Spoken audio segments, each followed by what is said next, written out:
I'm going to talk to you today about a project we've had going on that we actually launched at VMworld a couple weeks ago around a product called Vsphere Integrated Containers. I know it's a really awesome, cool name. It's really cute. Probably rolls off the tongue.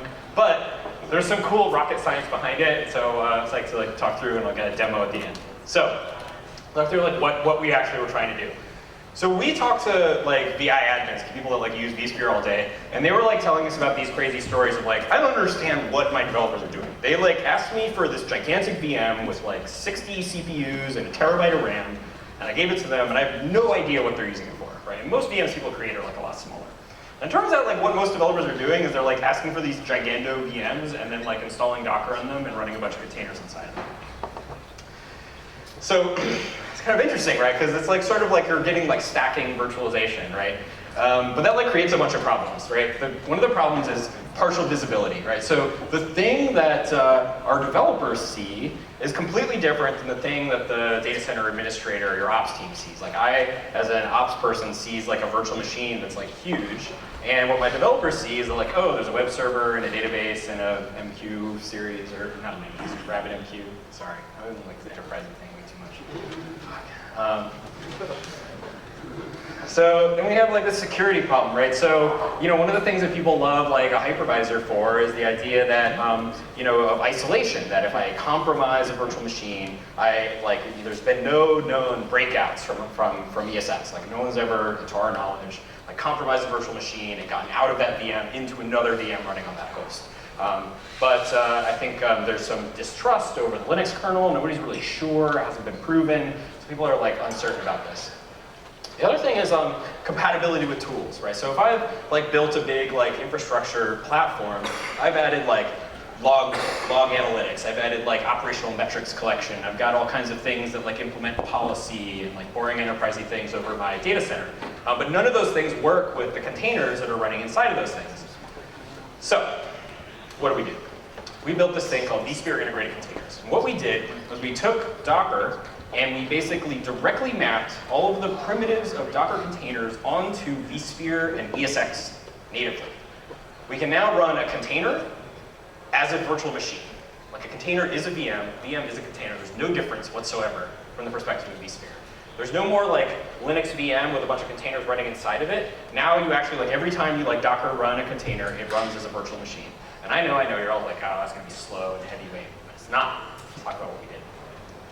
So, this is how you run containers today on top of someone running Vsphere, right? You start a Linux VM, run Docker on it, install, start running some containers, and they run inside that VM. What we did was we actually took the container engine and Linux, and we baked them into ESX.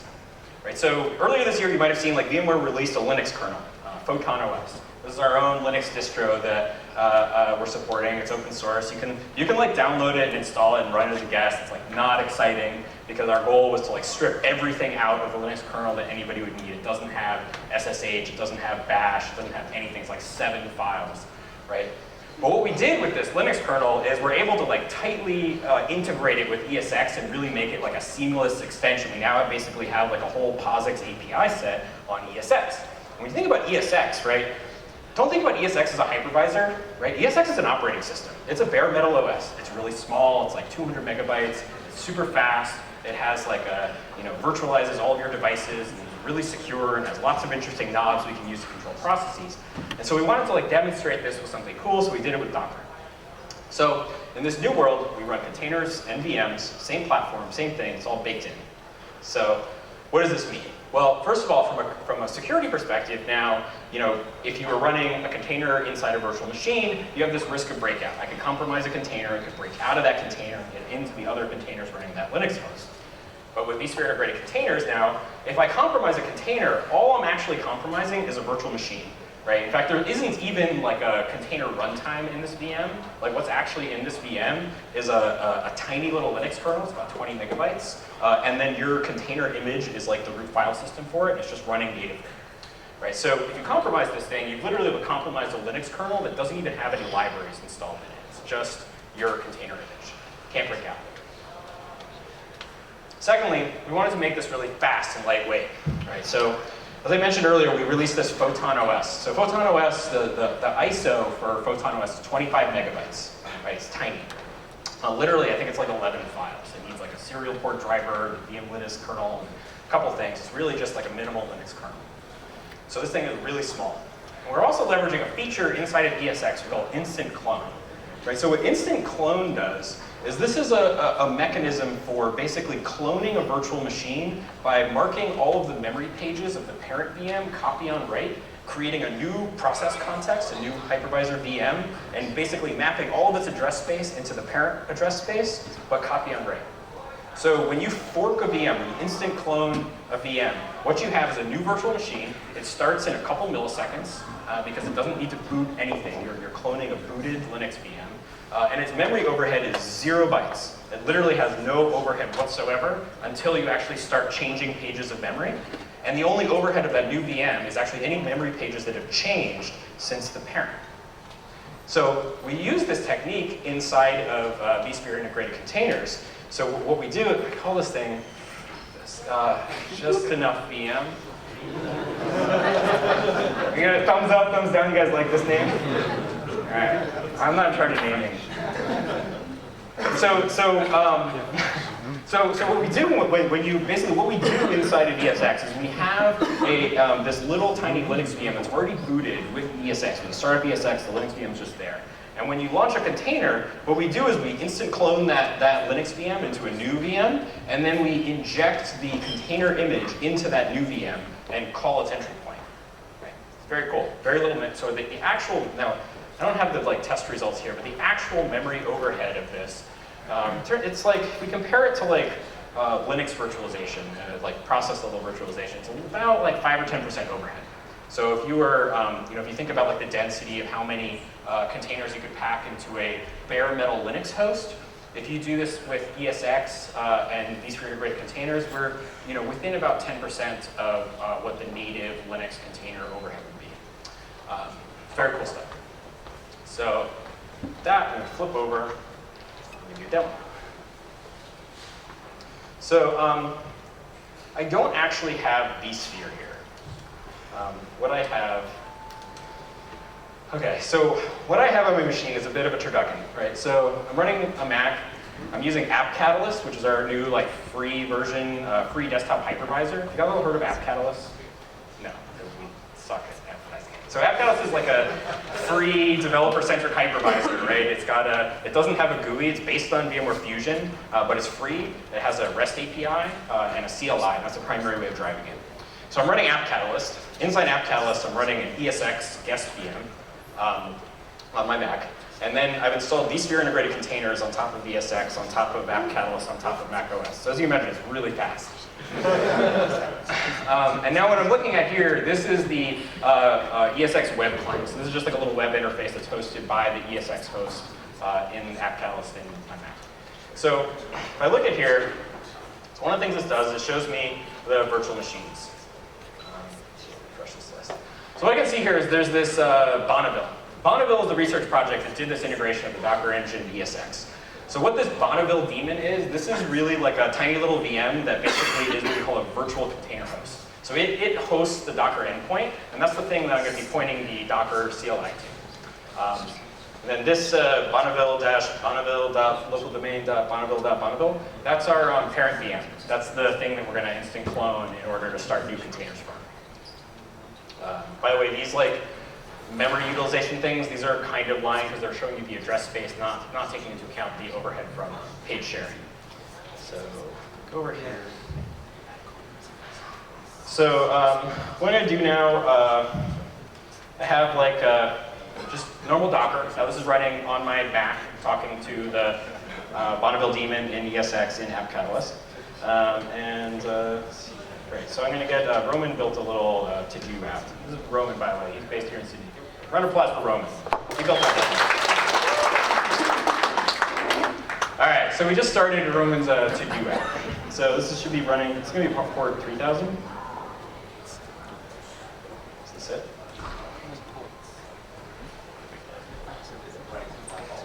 Yeah. That's why I did that. See what I did there? All right. So this is a little to-do app. So cool, the container's running. But if we go back to the ESX host, and I hit refresh, I'll see actually this thing with a really friendly name, that's our container instance. Right, if I go and start another container, well, first of all, I can do something like Docker PS, right? So I can see like that's the, this is like unmodified Docker. Like anything that can talk to Docker can talk to this thing. But every container I start is actually going to be a VM inside ESX. So I'm going to do like Docker run X. Oh, that didn't work. I don't have internet, so that's not going to work. All right, you just have to trust me on that. So yeah, here's something kind of cool. So I just did Docker info. You all see this? So check this out. Storage driver, VMware 0.1. Data store name, data store 1. Data store type, VMFS. So data stores are Vsphere's storage abstraction. Like you can, this is all the like normal stuff you use in like Vsphere. I can bind this to like EMC storage arrays and vSAN. I can use like local flash storage. I can use like any kind of like storage feature that Vsphere works, now works as volume type inside of Docker. So any volume I create is going to get created on that data store. Let's see some other stuff in here. Operating system, VMware ESXi. Right, so that's the OS that's getting reported back from the Docker daemon. CPUs, I don't know why it's lying. I don't have 3,000 CPUs. I think that's reporting like the number of vCPUs, which is like actually like 1 per hertz or 1 per megahertz or something of the host it's running on. It's reporting, yeah, that's 973. I think I've given like 1 gigabyte of RAM to my ESX guest. So what's really cool, when you do this on an actual vSphere cluster, and you create a VMware Integrated Containers virtual container host, that's a mouthful, you can bind it to a vSphere DRS resource pool. So a resource pool is just a quota within your vSphere cluster that can span multiple hosts. So I can create like a logical Docker host, a virtual Docker host, and say I want this thing to have 6 terabytes of RAM and 1,000 CPUs. And that just creates like a logical quota inside my vSphere cluster. And then as I start running containers, they get scheduled randomly, like through DRS. It does like a placement algorithm to place the containers in optimal spots across the cluster.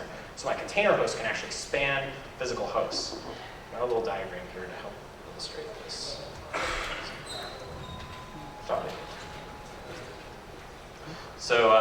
So like illustrate here to drive this home. On the left-hand side, this is like normally what happens when you use Docker on vSphere. You Docker machine, you create a VM. Talk to that Docker endpoint, it starts containers inside it. The new world, you can create a virtual container host, and that just creates this tiny little VM with your Docker endpoint. Now when I go tell it to run a container or stop a container, what it actually does is hit the scheduler inside vCenter, and that scheduler gets to hook, basically, oh man, that's like totally readable, right? So like, here's showing my containers spread across multiple hosts. So a single logical Docker host can have containers spread across multiple hosts.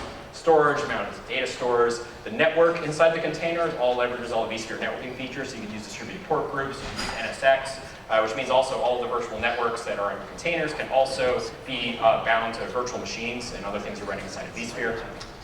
So very cool. Now you can use containers and VMs side by side. Anything that, any management tool that works over the vSphere management APIs now works with your containers. So if you guys run Vsphere, you want to check out like running Docker with this thing. We're running some customer trials and betas and stuff right now. I'd love to hear from you. I'd love to put this in your lab and try it out. And that's all I got. Thanks.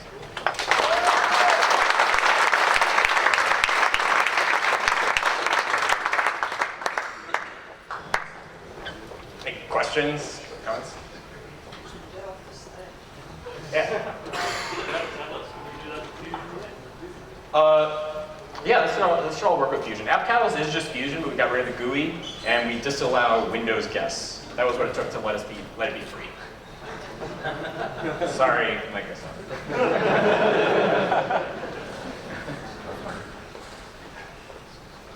Yeah. Yes, it does.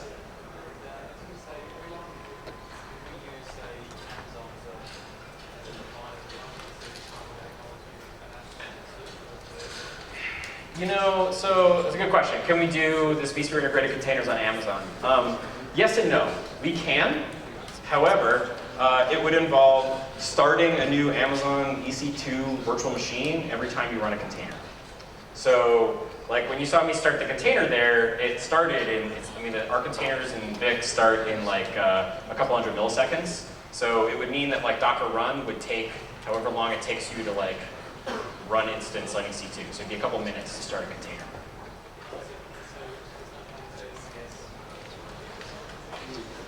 Not right now. I mean, it's a good idea. Actually, you probably could. And actually, a lot of the stuff we're doing, we are looking at how we make this work on like AWS and GCE and like other cloud platforms. But right now, this only works on Vsphere.